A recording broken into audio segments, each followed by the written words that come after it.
湾ガジュマルの樹の下でコオロギさんたちがリリリリと鳴いてます。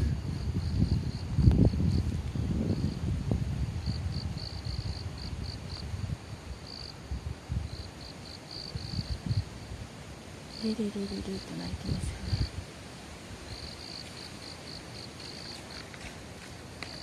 一匹が鳴いてますが、もう一匹に鳴いてます。こう見事な赤島の木の株ですね。で、収めでした。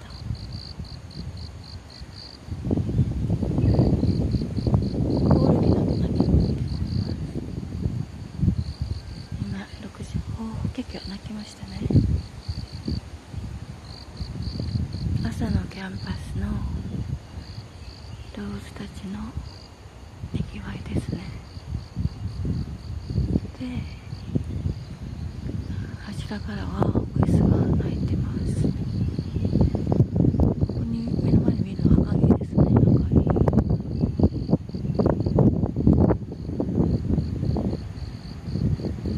年中ウグイスが鳴いてます。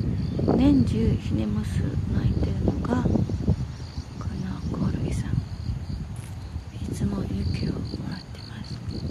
雨の日も風の日にも、春夏秋冬、ここに住み着いて鳴いてますね。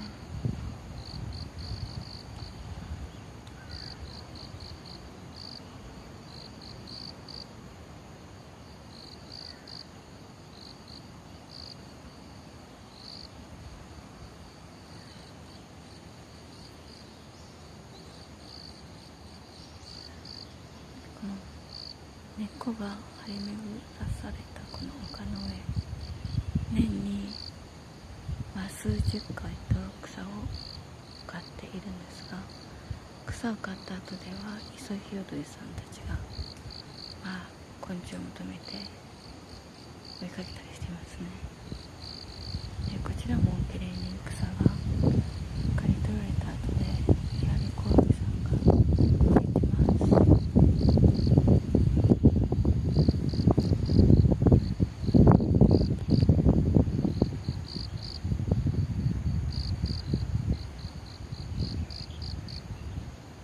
姿は見えないですか？キャンパスの命の息吹です。ですね。歌えますよね。ただリリリリと鳴いていて、年中ひねます。自然の素敵なコーラスになってます。じゃあ今日4月15日1日に日であります。